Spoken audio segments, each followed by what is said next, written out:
está nos acompanhando aqui em mais um episódio do podcast Temperados. Hoje você pode observar, estamos aqui em um cenário diferente, com uma presença aqui diferente também, com presenças diferentes. Aqui do nosso lado aqui a gente tem os nossos amigos aqui do PG Portas Abertas que estão nos acompanhando. Queria agradecer aqui a presença de todos. Hoje nós vamos falar sobre um tema muito importante e que eu acredito que todos nós aqui de alguma forma já paramos para analisar sobre, né? Porque muitas pessoas falam sobre religião, porém a pergunta que fica é: alguém que se diz fazer parte de uma religião necessariamente é religioso? Eu vou começar aqui dando uma oportunidade para a Ivne, né, que é nossa amiga que já nos acompanha aqui desde o início, desde a primeira temporada. Ivne, na tua opinião, existe alguma distinção de alguém que se diz fazer parte de uma religião e ser religioso? Eu consigo ser religioso necessariamente fazendo parte de uma religião?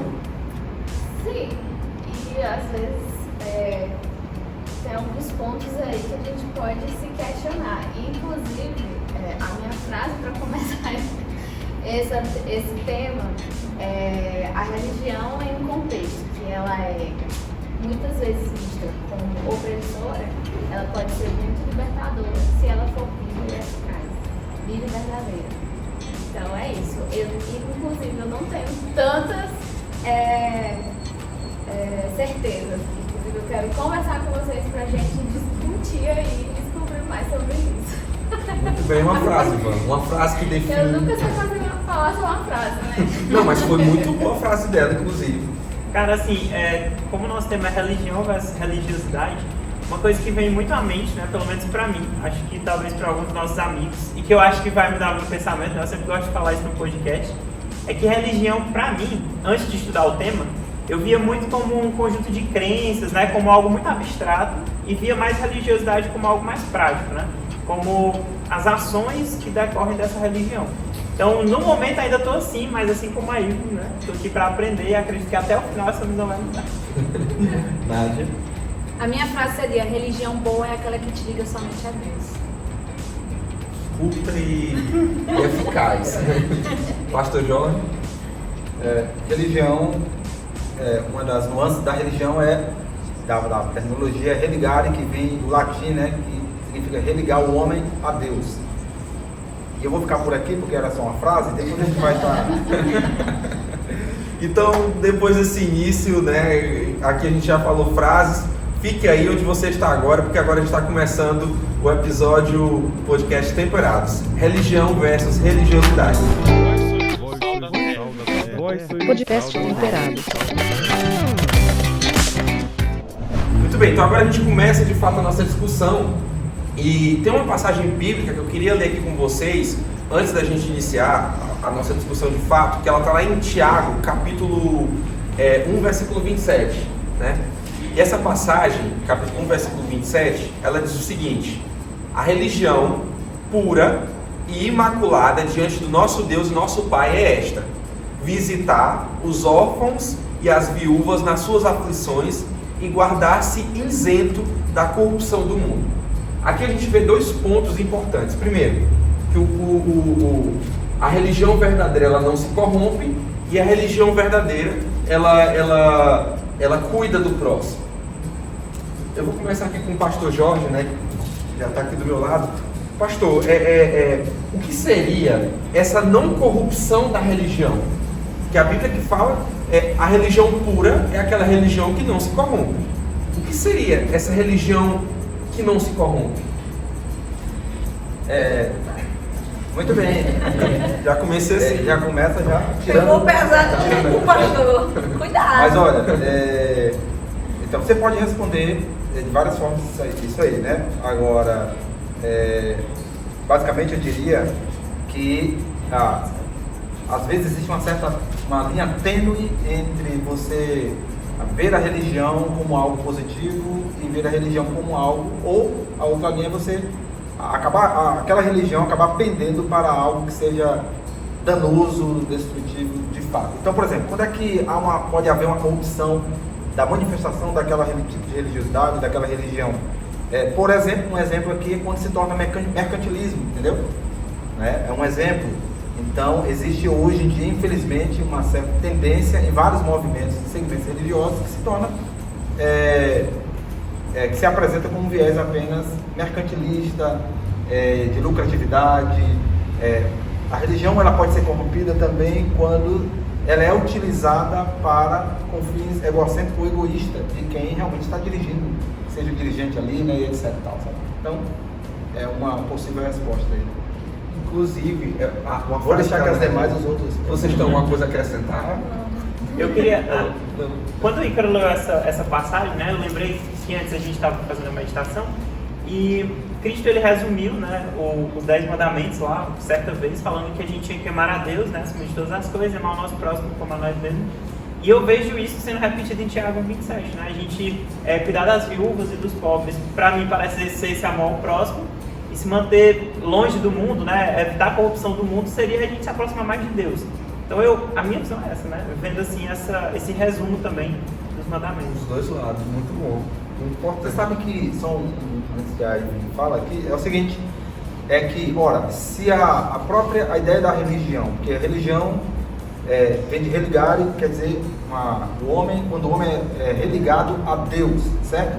Então, o propósito da religião é que o homem tenha contato ou se conecte com a divindade, com Deus. E quando a religião é mais antropocêntrica do que teocêntrica? Entendeu?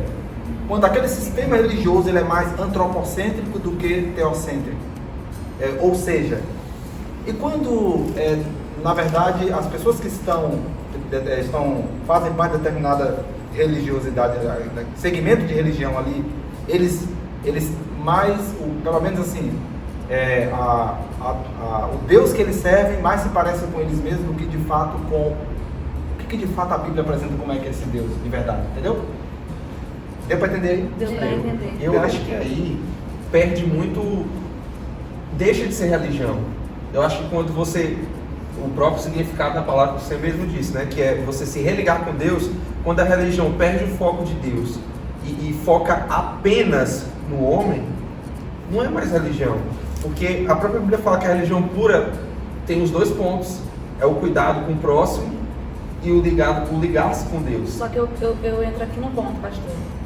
A gente precisa também entender que não é só boas práticas, porque eu posso ter boas práticas, mas não ter o conhecimento de Deus.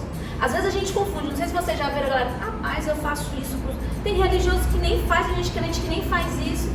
E aí o que acontece? Minha cabeça muda nesse sentido. Se eu estou ligada a Deus, eu consequentemente faço boas obras. Mas se eu faço boas obras, isso não quer dizer que eu estou ligada a Deus. Exato. Isso é um ponto a se pensar.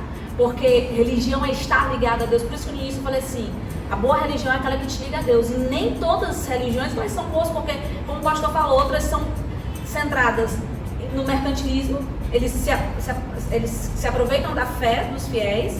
Outras de forma egoísta, e sem contar também que hoje a gente tá muito popularizada a questão dos desigrejados, ou então dos cristãos não praticantes. Por quê? Porque a galera tem essa aversão à igreja. Por quê? Porque a igreja, a religião, ela tem os seus ritos, ela tem toda aquela sua... E isso acaba trazendo uma aversão, até por tudo que já acontece no nosso meio, entendeu? E aí é um desafio. Por isso que essa é a minha frase. Nem tudo que você faz de bom quer dizer que você tem um distanciamento. E é por isso que a gente não é salvo pelas obras. Porque, inclusive, é uma coisa triste, né? Eu até vou já passar a bola aqui pro Ivan, né? Porque assim, Ivan, a gente está falando de religião. Existem bilhões de pessoas que são crentes. Eu não tenho o dado aqui correto, mas se eu não me engano, os cristãos entre 1 e 2 bilhões, por aí, no mundo inteiro. 2, né? 2 bilhões de pessoas se declaram cristãs. Agora, se você for olhar a religião de fato, juntando islamismo, cristianismo com o budismo, eu acho que a maioria da população mundial tem algum tipo de crença de religião. Mas não necessariamente essa pessoa pode ser religiosa. Como assim, Ivan? Como assim? Como é que eu digo que sou de uma religião, mas ao mesmo tempo não sou religioso?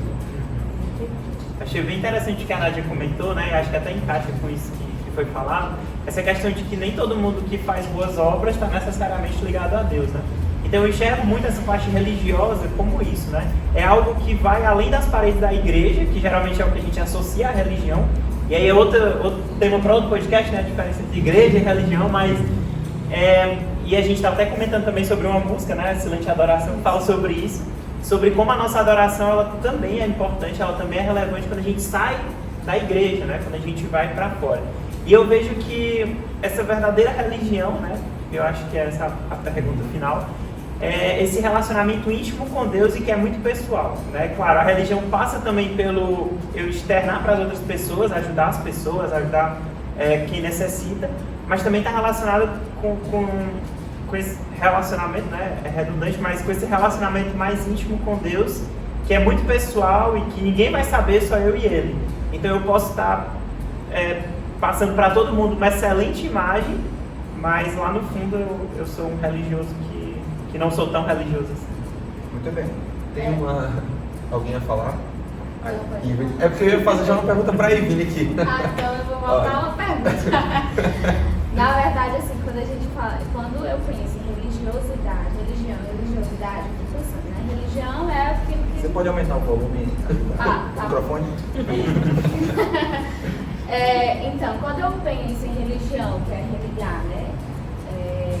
E aí, quando eu penso em religiosidade, a religiosidade, então, é o meio pelo qual eu torno aquilo que me liga a Deus, né?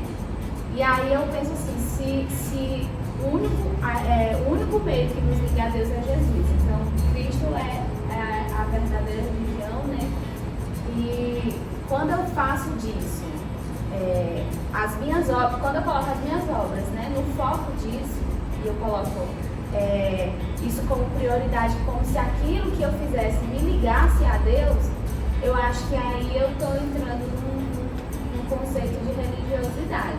Porque hoje em dia também tem, as pessoas separam religiosidade e espiritualidade. Como é que fica isso? Eu tenho como medir a espiritualidade de uma pessoa pela religiosidade dela, pelo que ela apresenta, sabe? Então, assim, eu fico assim nesse contexto, né? É possível medir a espiritualidade pela religiosidade? É impressionante, porque a gente precisa ter boas práticas, porque querendo ou não, a gente é a Bíblia para muitas pessoas, então elas querem ver boas atitudes na gente, mas ao mesmo tempo isso não é ponto de que você é uma pessoa espiritual, mas ao mesmo tempo quando você está ligado a Deus, é impossível você não ter uma boa religiosidade. É um negócio pelo porque acaba sendo um círculo. Não sei, pastor, salva aí.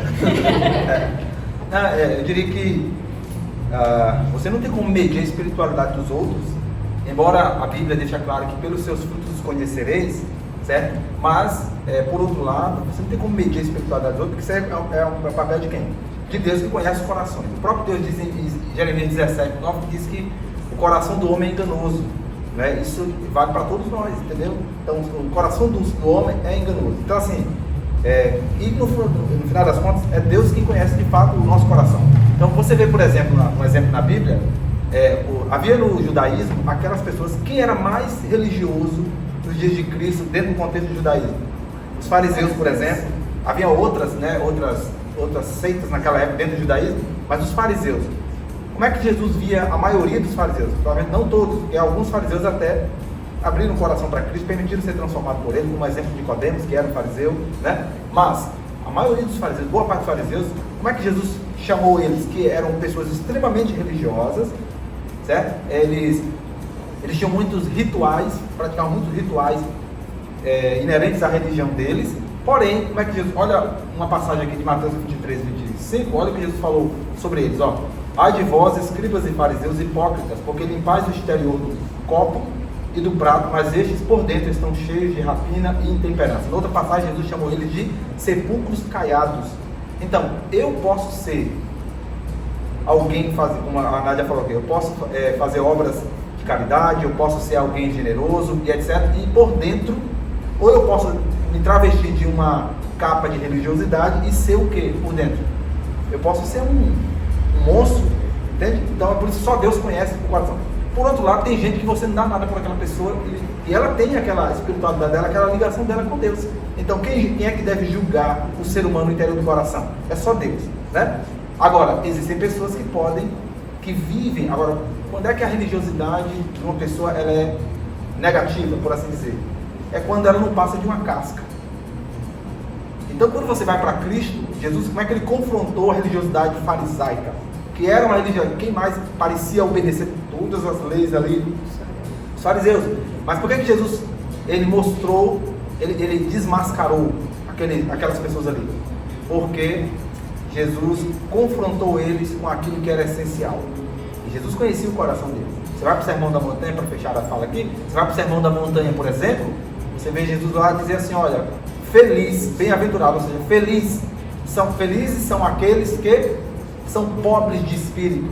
Olha como é que ele começa as bem-aventuranças. Jesus chama no primeiro sermão dele para a verdadeira religiosidade. Porque essa discussão, religião é bom para o homem ou não é? Karl Marx dizia assim, a religião é o ópio do mundo. É claro que há quem diga que você precisa entender o contexto pelo qual ele disse aquela frase, né? Marx ele estava indo contra a religiosidade daquela época ali, que merecia realmente ser contra.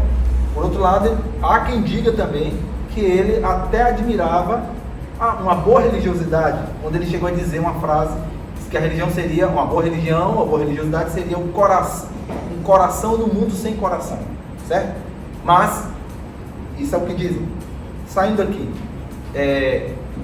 a discussão de que religião ou espiritualidade, que é outra coisa, né? Mas que a religião é bom para o ser humano ou não, isso já não existe mais, essa discussão, porque já é constatado cientificamente que a religião é importante para o ser humano.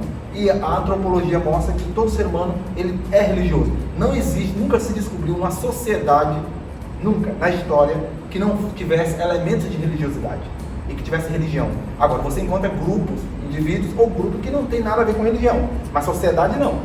Conclusão, voltando ao que Jesus falou, só para fechar aqui. Então Jesus, ele foi taxativo, quando ele chamou a religiosidade farisaica de uma religiosidade hipócrita, e quando ele no Sermão da Montanha disse assim, ó, felizes são aqueles que são pobres, ou seja, pobre ali, que ele quer dizer, que ele quis dizer, você fazendo uma análise da palavra lá, pitokos do hebraico, do grego melhor, quer dizer assim, aqueles que sabem que dependem de Deus, ou seja, que não veem em si mesmos como merecedores de algo, entendeu?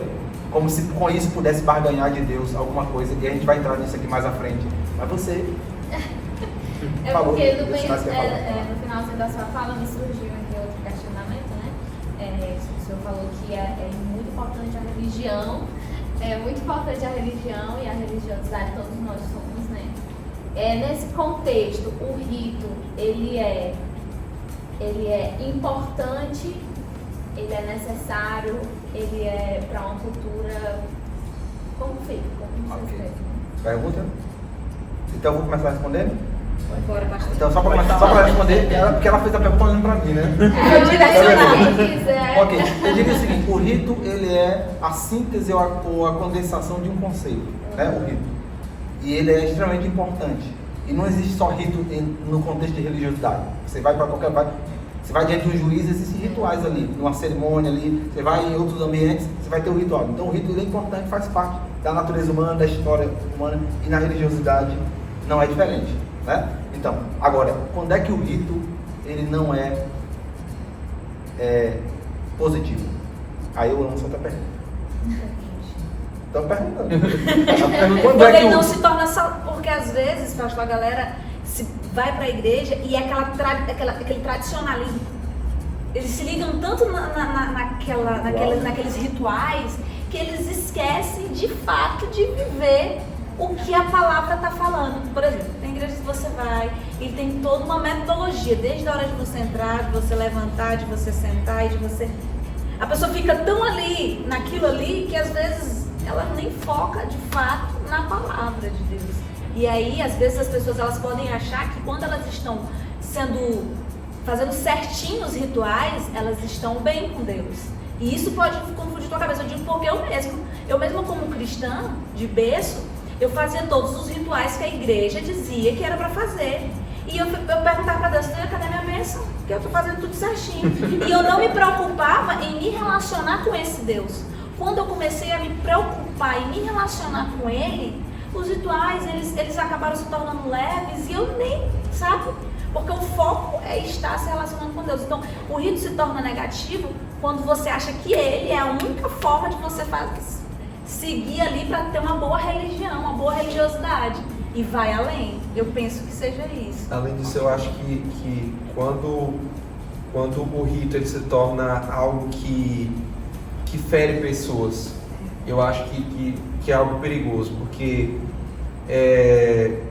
querendo ou não, que eu concordo 100% com o que o pastor falou, né, que eu acho sim necessário que haja ritos dentro da cristandade, até porque a própria Bíblia diz que o nosso Deus é um Deus de ordem, é um Deus que ele tem um modo que ele quer ser adorado. Deus, ele apesar dele falar vinde como estás, mas ele tem o modo como ele quer que o adorador vá ao encontro dele. Porém, tem algo que eu acho muito interessante, que é o seguinte, não necessariamente o meu modo de adorar vai ser igual ao da Nádia.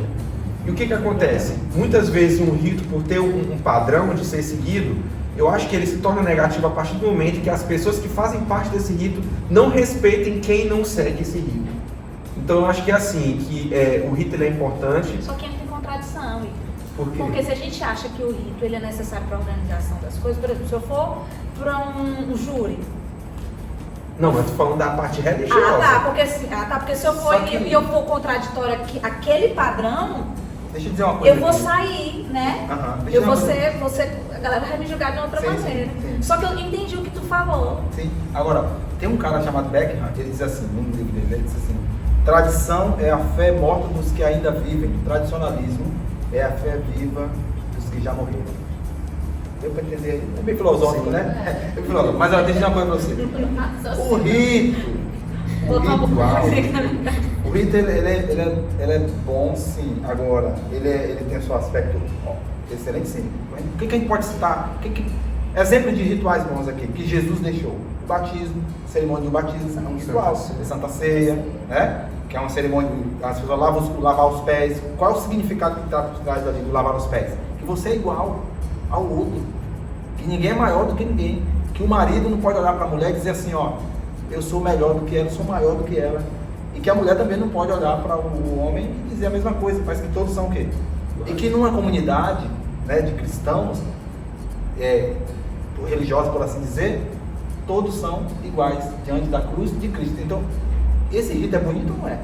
No mundo tão egoísta, salvo exceções que a gente vive, no mundo em que as pessoas são muitas pessoas egocêntricas e tal, um rito desse é ou não é bom? Entendeu? Então assim, agora existe. Quando é que o rito não é legal? No contexto bíblico, né, cristão e bíblico, por exemplo, é quando você vê que assim, qual é o significado de fato desse rito aqui? Você quer ver? Vou dar um exemplo aqui. Uma vez eu vi uma história, gente, isso foi real essa história. Um amigo meu que contou essa história.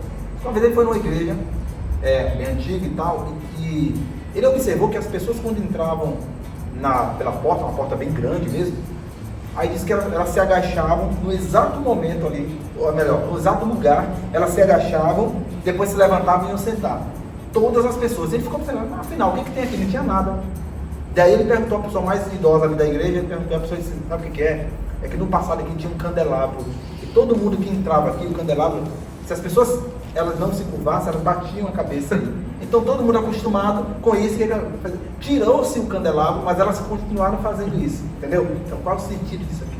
Né? Só para dar um exemplo. Então o rito só faz sentido quando ele te eleva para Cristo. Quando ele tem um efeito didático. Quando ele tem um Boa. sentido. Eu lembrei o que o pastor falou, cara, foi sensacional, pastor, sua colocação aqui. Porque eu lembrei, por exemplo, dos ritos que tinha no santuário no Antigo Testamento, e todos eles tinham um significado que apontava para Cristo que viria. E aí, às vezes, diante desse exemplo de rito que você falou, às vezes pessoas implantam ritos dentro de uma denominação, sendo que não tem nenhum tipo de lição, de ensino, da pessoa se sentir pertencente, sabe, de que aquilo ensinou alguma coisa. E me lembrou algo que também eu presenciei. Um amigo meu de uma igreja falou assim, ele, olha, lá nessa igreja que eu frequento, eu tenho um amigo que ele estava se relacionando com uma moça, uma jovem. E aí, esse rapaz estava se relacionando com a jovem, e aí o pastor dessa igreja chegou e falou assim, o filho do pastor era interessado na jovem, só que a jovem namorava outro rapaz. E aí ele chegou para essa jovem e falou assim, olha, eu tive um sonho. E nesse sonho, Deus me dizia que você não deve estar com esse jovem aí. E aí ela, acostumada ao rito de que o pastor recebe a revelação, de que o pastor tinha uma visão divina e de que tinha aquela coisa do escolher esperar, tem todo aquele processo, né? Ela largou o namorado. E aí pouco tempo depois ela começou a namorar justamente o filho do pastor, que era porque já era interessado no ano tempo. E aí esse amigo meu que me falou isso, ele falou, cara, eu saí da igreja, porque isso para mim foi um absurdo. É um absurdo eu ver pessoas usando a crença de outras, o modo como as pessoas agem para tentar interferir na vida da pessoa. E aí isso que já me traz uma pergunta, né? Eu vou trazer para a Nádia aqui, porque tô achando a Nádia muito calada. Mas assim, é porque tem pessoas que gostam de querer adequar Deus à sua ideia de quem é Deus, né? Criam sua religião na sua ideia do que é Deus. Como isso acontece, Nádia? A minha religião ela é pautada, o meu Deus é pautado naquilo que eu acho.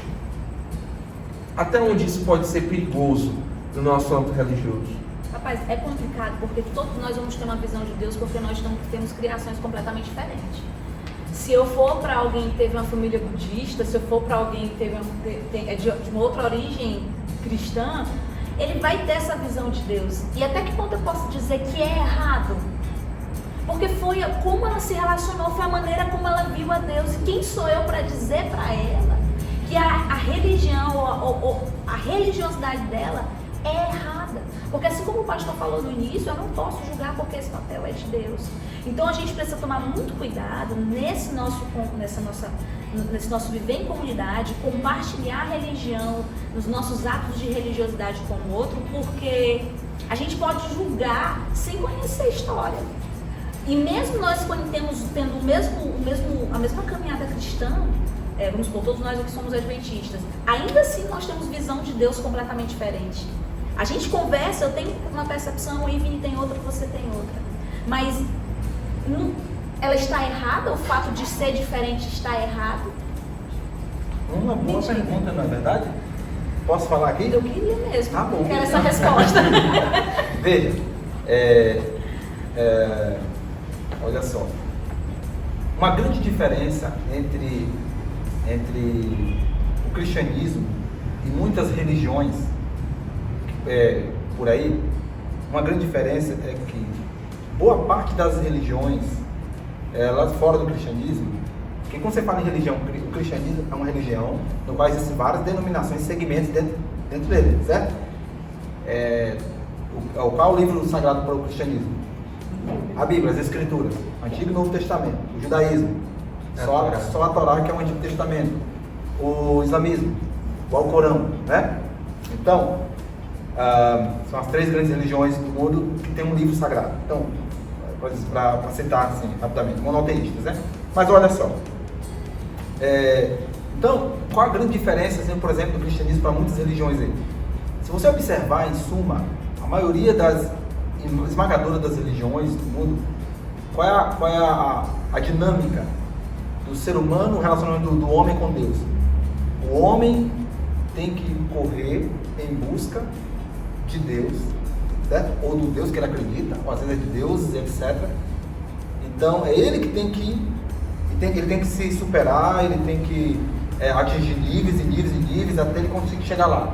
O cristianismo é o contrário, é Deus que vem para o homem, o Deus que se fez homem. Há 2000 anos alguém veio a esse mundo, Jesus. É histórico, a gente sabe disso, que o fato de Jesus ter vindo aqui histórico, um personagem real, ele afirmou, fez coisa, mudou a humanidade, dividiu a história entre antes e depois de Cristo, né? como nenhum outro, influenciou Jesus em vários aspectos a humanidade, até nos direitos humanos, etc. Nós sabemos disso, e etc. Mudou a história da humanidade e afirmou ser Deus. Aí C.S. Lewis uma vez disse assim, Ou ele era Deus, ou ele era um mentiroso ou um lunático.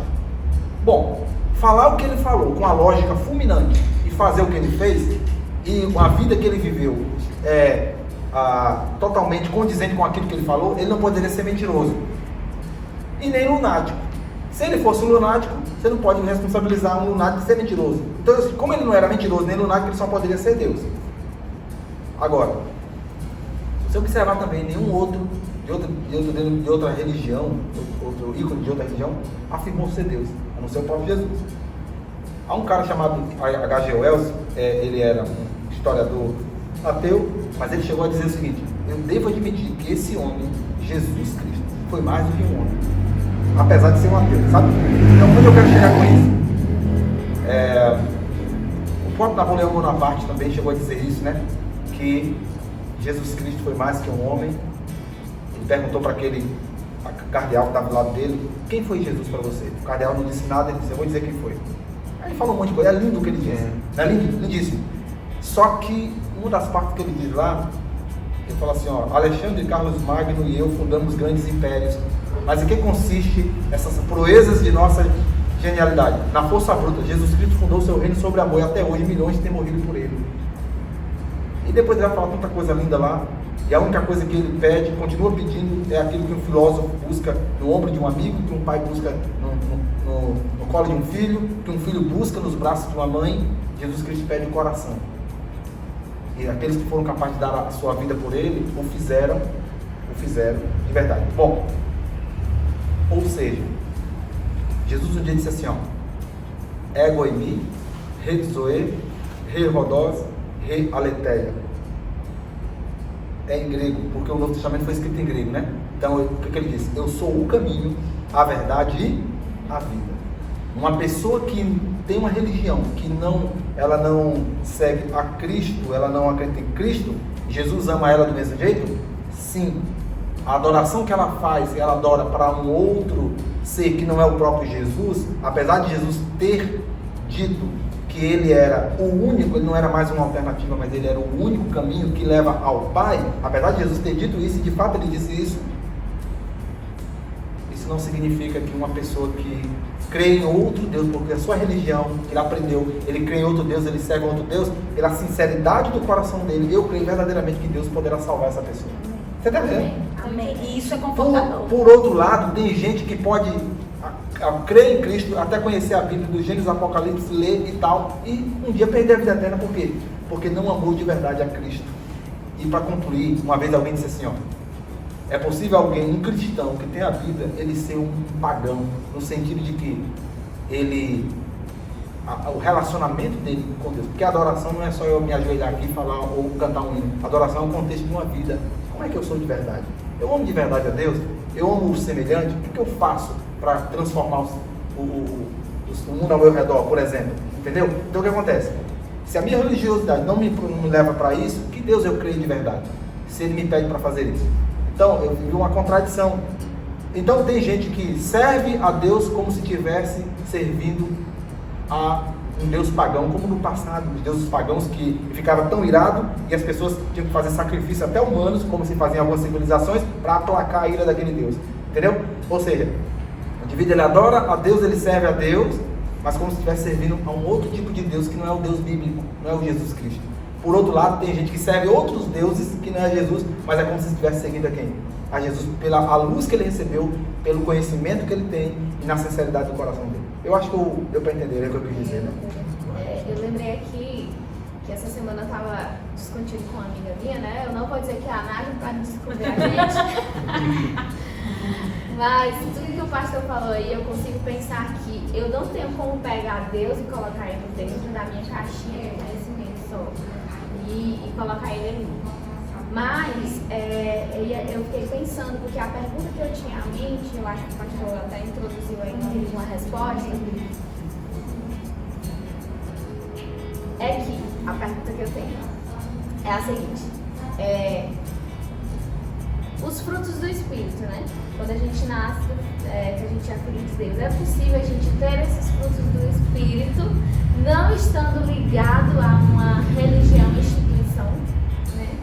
E aí, eu volto pro exemplo da história do bom samaritano que o pastor contou aqui no começo, né?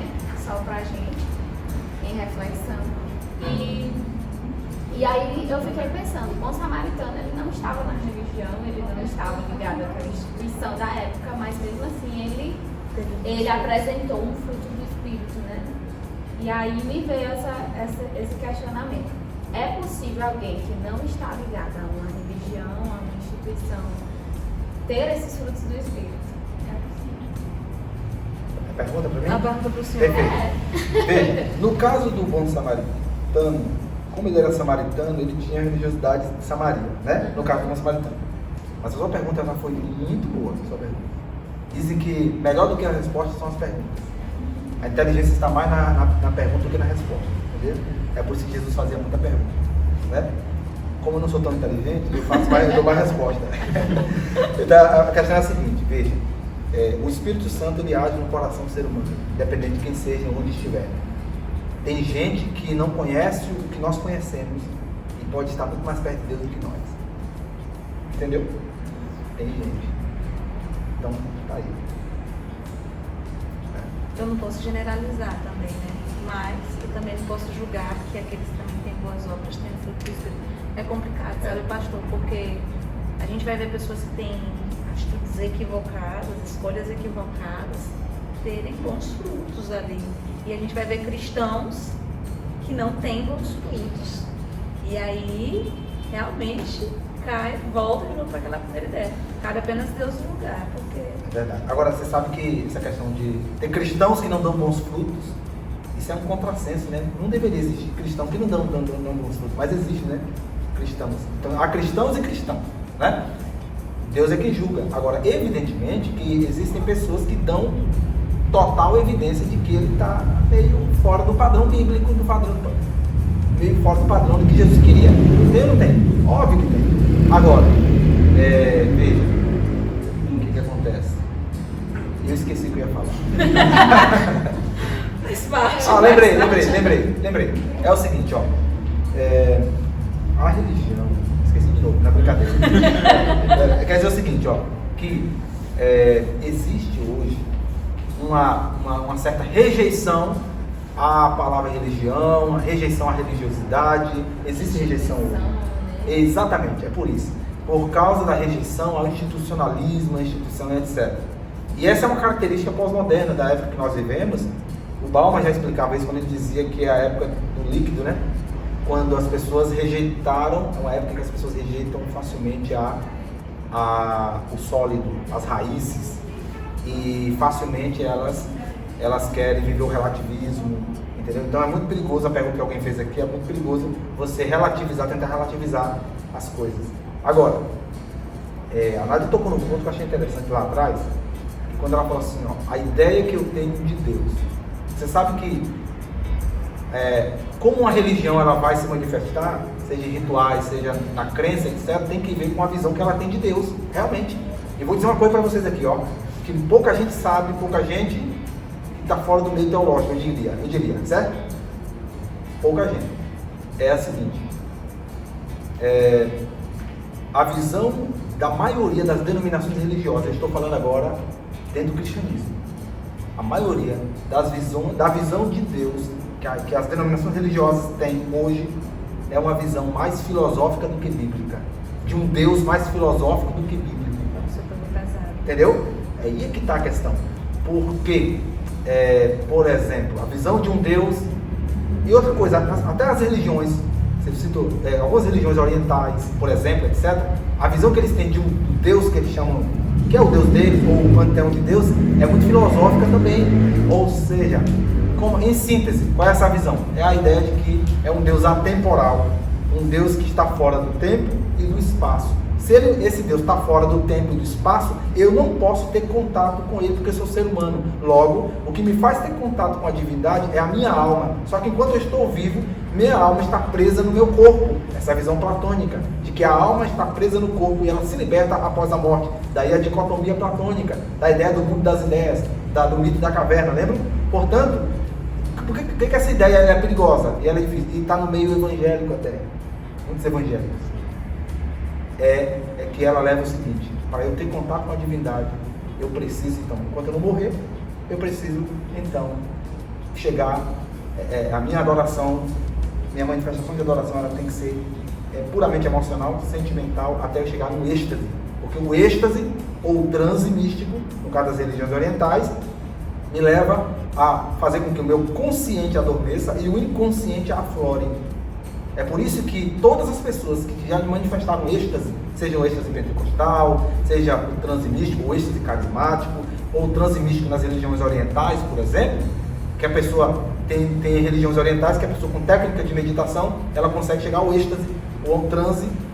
As imagens que eles relatam, que veem como ver uma luz muito forte, ou quase que saindo do corpo, uma paz muito grande, é relatada por todos os segmentos que eu citei agora há pouco. Por quê? Porque eles experimentam a mesma coisa, sensação. E por que eles experimentam isso? Porque para ter contato com a divindade não pode me falar na inteligibilidade. A divindade não pode me falar no cognitivo, porque eu não vou entender porque ele é Deus. Ele vive numa outra esfera. Isso é antibíblico, porque a ideia bíblica qual é? Deus é um Deus que criou o tempo, ele criou o espaço, sim, mas ele age dentro do fluxo da história e do tempo e do espaço. Prova disso é que ele que se fez homem, um dia veio habitar e está aqui entre nós. Amém. Entendeu? Então essa é a ideia que você harmoniza o transcendental da religiosidade e o imanente, a imanência. O que é a imanência? Existem religiões que são mais imanentes, a crer mais na imanência, ou seja, um Deus que está perto de mim. Só qual o perigo de crer na imanência e não na transcendentalidade de Deus? Você está percebendo que a religiosidade ela pode pender para longe da Bíblia e longe do ideal bíblico, dependendo da visão que se tem de Deus. Então, a visão de um Deus que é mais puramente imanente, ou seja, o Deus que está perto, pode me levar a tratar Deus como mais um camarada que tapinha nas costas, que mais se parece comigo, com os meus caprichos, está pronto a resolver os meus caprichos. Essa é a minha religiosidade.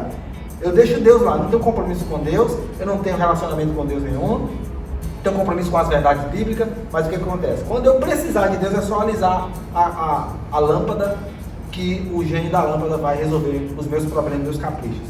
Então, gente assim é que dá uma ênfase de um Deus camarada, tapinha nas costas, que mais se parece comigo. Aí daí a religião que eu falei lá atrás, antropocêntrica e não Deus no centro, teocêntrico. A religião, agora a boa parte das religiões, para fechar, boa parte das religiões que dá ênfase no transcendente e deixa o imanente, aí crê exatamente nessa visão de um Deus fora do tempo e do espaço e que você só pode ter contato com ele se você entrar em êxtase, o inconsciente, o emocionalismo, o sentimentalismo. É a marca da religiosidade pós-moderna. Por isso que Gilles Kepler, no livro A Revanche de Deus, ele fala que, ao contrário do que muitos pensam, a religiosidade está em alta. E o Vanderlei Dornelles, no livro Cristãos em Busca de Êxtase, trata sobre isso. Portanto, qual é o equilíbrio aqui? Eu tenho que crer no que a Bíblia diz, um Deus transcendental e imanente, que está perto de mim, que morreu por mim na cruz, está aqui entre nós, mas é um Deus tão grandioso e que se revela pelas Escrituras Sagradas no cognitivo. Há brecha para a emoção, para o sentimento na religiosidade, na manifestação da religiosidade? Claro, que o ser humano é um ser emocional e sentimental, mas não se pode esquecer do racional. Meus amigos, olha... Meu amigo, que aula, que aula. Não, aqui pra mim foi, eu assim, vou voltar. Aqui ele espremeu aqui o nosso conhecimento filosófico, que eu tive que ir lá atrás de Sócrates. A gente cansa, depois que a gente Muito bom. Entendi. Inclusive, depois eu tenho uma pergunta para fazer pro senhor, mas é fora daqui, porque já é outro episódio. Prometo que não falarei mais no próximo Não, mas momento. foi Mas é porque aqui necessário o senhor me despertou uma pergunta que vocês não vão ficar sabendo agora. Então vai ser outro tema de outro episódio. Eu já fiquei com a ideia aqui. Mas eu queria fazer aqui uma pergunta pro Ivan, pra gente encerrar aqui, né? Porque a discussão tá muito boa, o pastor aqui dando aula, né? Cara, Ele me fez refletir aqui muita coisa. E logo eu depois. Que convidado, pastor, você já está convidado para os próximos. E aí, assim, a pergunta que eu queria fazer é o seguinte: eu sei que muitos que estão nos assistindo são adventistas, né? Nós somos adventistas. E a gente está falando aqui sobre religiosidade, sobre religião. E eu tenho certeza que o motivo de eu, o pastor Jorge, da Nádia, do Ivan e da Ivy estarem na igreja adventista, cada um tem o seu motivo. Eu queria saber do Ivan, porque assim, a gente está falando aqui de religião e tudo mais, mas eu acho que para quem está assistindo é preciso ficar claro o porquê que nós cremos, por que nós devemos estar aqui. E aí eu pergunto para ti, Ivan, assim, por que tu percebe que é importante ser religioso, mas não um religioso qualquer, um religioso adventista do sétimo dia? Entendi. Eu acho que isso é mais o senso de comunidade, né? A gente está falando da convivência com outras pessoas. Eu acho que isso me fortalece muito, né? Pessoalmente falando, pelo menos. Eu acredito que esse viver em comunidade, né? Viver em sociedade, ele é muito bom, porque em momentos que eu de repente me sinto distante de Deus, eu consigo enxergar outras pessoas e ver como eu posso me aproximar dele. Eu tive uma experiência essa semana que foi bem positiva, de uma menina que era do clube de desbravadores, né? E ela estava um pouquinho afastada, disse que não queria mais ir para a igreja e tal. E aí a nossa diretora foi visitar ela. E aí quando ela visitou, ela disse assim: tia Helena, eu gosto muito do Ivan, porque eu consigo ver Cristo nele. E quando a diretora me contou, eu me emocionei mesmo, sabe? Tipo, meu olho lacrimejou assim, que eu fiquei, cara, como assim, né? Tipo, alguém vê Cristo em mim, né? E eu fiquei, que peso de responsabilidade é essa, né? E ela falou isso e eu fiquei assim, né? Então eu vejo muito isso, né?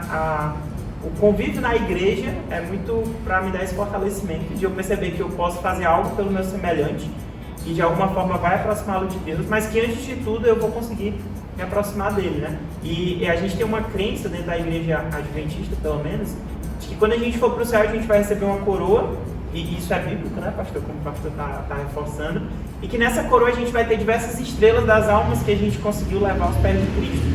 Mas é bem interessante porque Cristo fala que antes de a gente ter estrelas, a gente precisa ter uma coroa, não tem como eu só ter estrelas. Então o fato de eu ter uma coroa é exatamente porque eu honrei esse relacionamento com Cristo e as estrelas vêm como consequência, né? Então eu vejo muito essa ida à igreja, né, adventista do sétimo dia, porque é uma religião que consegue me conectar com Deus de alguma forma e me auxilia nesse processo. Eu acho muito importante esse gente.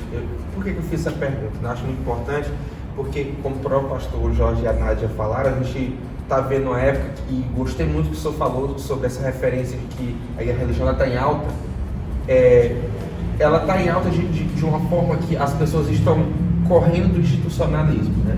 Então eu observo muito isso nas redes sociais, né? Eu tenho vários amigos e amigas de outras religiões, mas que tem algo que eu refleti assim de mim. Eu olhei pro meu Instagram, aí na descrição do meu Instagram estava assim, Adventista do sétimo dia. Aí eu fui observar o Instagram de vários amigos meus que são cristãos, mas de outras igrejas, mas eles não usam a bandeira da igreja deles. Eles sempre usam cristãos. Eles nunca usam, porque as pessoas fogem de institucionalismo. Talvez para alguém que esteja aqui me ouvindo, possa parecer um pouco de exclusivismo, aquela coisa, mas eu acho que necessário, principalmente na época que nós estamos vivendo, sim, levantar bandeiras de onde você faz parte, de onde você acredita, de onde você frequenta, sabe? Eu vejo isso muito, eu queria deixar aqui um apelo para quem está nos ouvindo, né? Porque eu vejo muito hoje, principalmente no nosso meio adventista, de jovens que parece que tem vergonha de dizer que são adventistas, e eu não acho que isso seja um motivo de você esconder, mas é de você dizer, de você ter orgulho de quem você é. Agora, Ícaro, é uma responsabilidade, talvez a galera não esteja querendo assumir a responsabilidade de assumir, porque assim, ontem eu estava comentando com a Ivni, eu preciso usar as minhas redes sociais mais para mostrar o Deus que eu sirvo, e eu falo com todo mundo, mas eu não consigo mostrar esse Deus nas redes sociais. Porque você carrega uma responsabilidade, porque não adianta eu só colocar igreja adventista, a galera vai olhar lá no meu feed, a gata tá de biquíni, a gata tá em programação nada a ver, peraí, eu vou queimar. E tu é crente. Então assim, a galera precisa ter uma responsabilidade diante dessa bandeira que quer se levantar. Então eu acho que eu não sei se eu colocaria não, porque eu sei que isso teria uma responsabilidade muito grande, mas eu sinto a necessidade de utilizar mais as redes sociais para trazer Cristo. Eu queria que alguém olhasse meu feed e falasse assim, eu me alimento espiritualmente com o que é colocado aqui, mas infelizmente eu ainda não consegui chegar nesse ponto. Então talvez por isso muitas pessoas elas não colocam, porque não é só colocar, porque não é só eu colocar. Você vai ser julgado em algum momento quando tu colocar uma stories que não é legal, quando tu colocar algum feed que não é legal. Então nós somos testemunhas vivas e para isso a gente tem essa responsabilidade, precisa tomar muito cuidado. Muito cuidado, e aí vem a questão de tipo assim, a partir do momento que você se entra no mundo cristão, você está se expondo a não ser 100% perfeito e as pessoas vão te cobrar. E assim, eu acho que nós não estamos mais numa época de ficar em cima do muro e dizer eu acho, eu acho que é momento de se posicionar, principalmente no mundo hoje que a gente está vivendo tão intolerante a tanta coisa, com a verdade sendo jogada por terra. Eu acho muito importante isso. Então assim, para encerrar, eu queria encerrar aqui rapidamente passando por vocês, para vocês agora passarem uma palavra que possa definir para vocês o que é ser um verdadeiro religioso, um verdadeiro cristão. Uma palavra que, Ivne, para ti pudesse definir um verdadeiro cristão. Primeiro pra mim. Tomara que tu não fale a minha, porque se tu fala a minha, Quer começar, Ivan, para já deixar... Começa. pra mim a palavra que ficou é relacionamento. Relacionamento, boa. Nádia. Rapaz, a religião pra mim, pra ela fazer sentido, é Deus. Deus, boa. Relação com Deus, porque que religião é essa, né? Relação, Deus, pastor. Tô dando tempo pra ti. É só uma palavra? Uma palavra. Fosse mesmo uma frase, né? Não é? É porque já foi a frase no início, aí esse caso não... A palavra que eu vou falar, vou deixar aqui, é coerência. Coerência. A minha palavra é Jesus também. Essa palavra não. Então, olha só, um relacionamento coerente com Deus e Jesus, tá vendo? É isso, né? Então, a gente queria encerrar aqui nesse momento, queria agradecer a sua presença aqui no podcast Temperados, por você estar conosco. Eu acho que hoje a gente passou um pouquinho do tempo, mas é porque a conversa foi muito boa, a gente não podia deixar passar. Obrigado pela sua presença, para todo mundo que está aqui nos acompanhando, e a gente aguarda no próximo episódio do podcast Temperados. Até a próxima.